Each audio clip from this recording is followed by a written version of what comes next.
जय गुरु जी। शुक्राना गुरु जी। ओम नमः शिवाय। शिव जी सदा सहाय। ओम नमः शिवाय। गुरु जी सदा सहाय। जय श्री कृष्णा। जय श्री राधे। ओम श्री परमात्मने नमः। ओम नमो भगवते वासुदेवाय।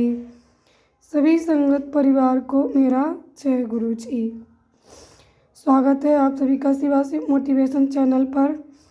अगर आप चैनल पर नए हैं तो सब्सक्राइब कीजिए, बेल आइकन को प्रेस कीजिए और इस वीडियो को अधिक से अधिक शेयर कीजिए ताकि सभी संगत परिवार तक ये गीता ज्ञान पहुँचे, सभी का कल्याण हो। एक शेयर से क्या पता कब किसकी ज़िंदगी बदल जाए। तो ये आपके लिए इसको करने में कुछ नहीं लगता है, लेकिन हो सकता है आपके किए कर्म से किसी एक का जीवन बदल जाए और वो पुण्य कर्म आपके खाते में भी जुड़ जाए। ओम श्री परमात्मने नमः। 14वां अध्याय प्रारंभ। उसके उपरांत श्री कृष्ण भगवान बोले, हे अर्जुन, ज्ञानों में भी अति उत्तम परम ज्ञान को मैं फिर भी तेरे लिए कहूँगा कि जिसको जानकर सब मुनियन इस संसार से मुक्त होकर परम सिद्धि को प्राप्त हो गए हैं। हे अर्जुन, इस ज्ञान को आश्रय करके अर्थात धारण करके मेरे स्वरूप को प्राप्त हुए पुरुष सृष्टि के आदि में पुनः उत्पन्न नहीं होते हैं और प्रलय काल में भी व्याकुल नहीं होते हैं, क्योंकि उनकी दृष्टि में मुझ वासुदेव से भिन्न कोई वस्तु है ही नहीं। हे अर्जुन, मेरी महत ब्रह्म रूप प्रकृति अर्थात त्रिगुणमयी माया संपूर्ण भूतों की योनि है, अर्थात गर्भाधान का स्थान है और मैं उस योनि में चेतन रूप बीज को स्थापन करता हूँ।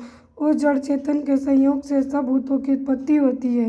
हे अर्जुन, नाना प्रकार की सब योनियों में जितनी मूर्तियाँ अर्थात शरीर उत्पन्न होते हैं, उन सब की त्रिगुणमयी माया तो गर्भ को धारण करने वाली माता है और मैं बीज को स्थापन करने वाला पिता हूँ। हे अर्जुन, सत्वगुण, रजोगुण और तमोगुण ऐसे ये प्रकृति से उत्पन्न हुए तीनों गुण इस अविनाशी जीवात्मा को शरीर में बांधते हैं।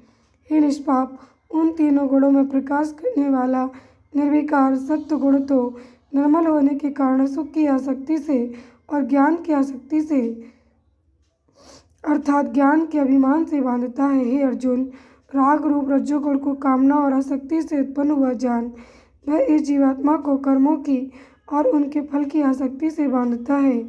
और हे अर्जुन, सर्वदेहाभिमानियों के मोहने वाले तमोगुण को अज्ञान से उत्पन्न हुआ जान वह इस जीवात्मा को प्रमाद, आलस्य और निंद्रा के द्वारा बांधता है, क्योंकि हे अर्जुन, सत्वगुण सुख में लगाता है और रजोगुण कर्म में लगाता है तथा तमोगुण तो अज्ञान को आच्छादन करके अर्थात ढक के प्रमाद में भी लगाता है। और हे अर्जुन, रजोगुण तमोगुण को दबाकर सत्वगुण होता है अर्थात बढ़ता है तथा रजोगुण और सत्वगुण को दबाकर तमोगुण बढ़ता है, वैसे ही तमोगुण और सत्वगुण को दबाकर रजोगुण बढ़ता है।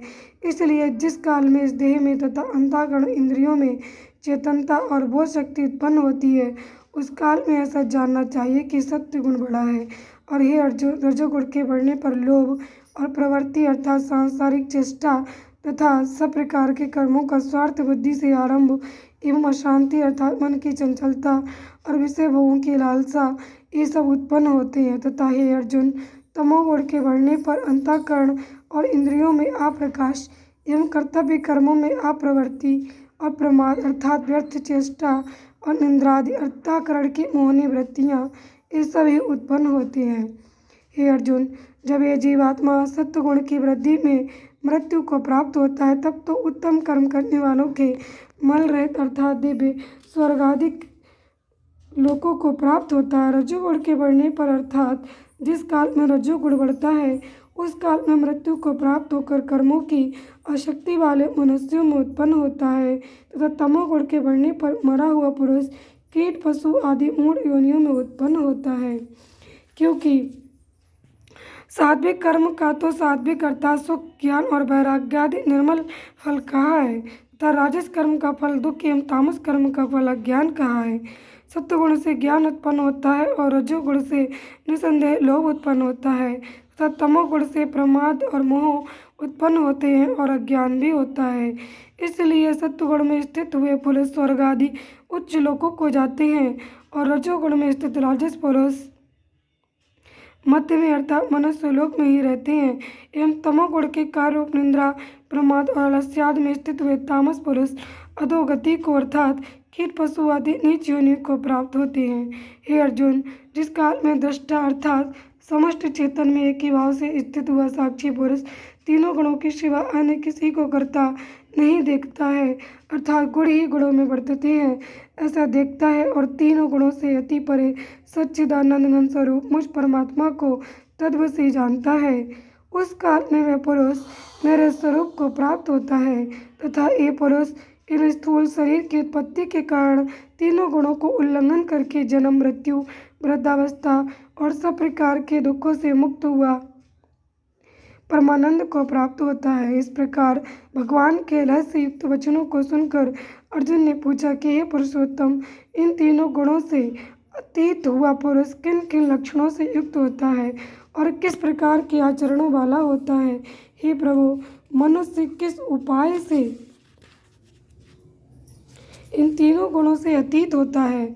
इस प्रकार अर्जुन के पूछने पर श्री कृष्ण भगवान बोले, हे अर्जुन, जो पुरुष सत्वगुण के कार्य प्रकाश को और रजोगुण के कार्य प्रवृत्ति को तथा तमोगुण के कार्य मोह को भी न तो प्रवृत्त होने पर बुरा समझता है और न निवृत्त होने पर उनकी आकांक्षा करता है, तथा जो साक्षी के सदृश स्थित हुआ गुणों के द्वारा विचलित नहीं किया जा सकता है और गुण ही गुणों में वर्तते हैं, ऐसा समझता हुआ जो सच्चिदानंद घन परमात्मा में एक ही भाव से स्थित रहता है एवं उस स्थिति से चलायमान नहीं होता है, जो निरंतर आत्म भाव में स्थित हुआ दुख सुख को समान समझने वाला है, तब मिट्टी पत्थर और सुवर्ण में भी समान भाव वाला और धैर्यवान है, तथा जो प्रिय और अप्रिय को बराबर समझता है और अपनी निंदा स्तुति में भी समान भाव वाला है, तथा जो मान और अपमान में सम है एवं मित्र और बैरी के पक्ष में भी सम है।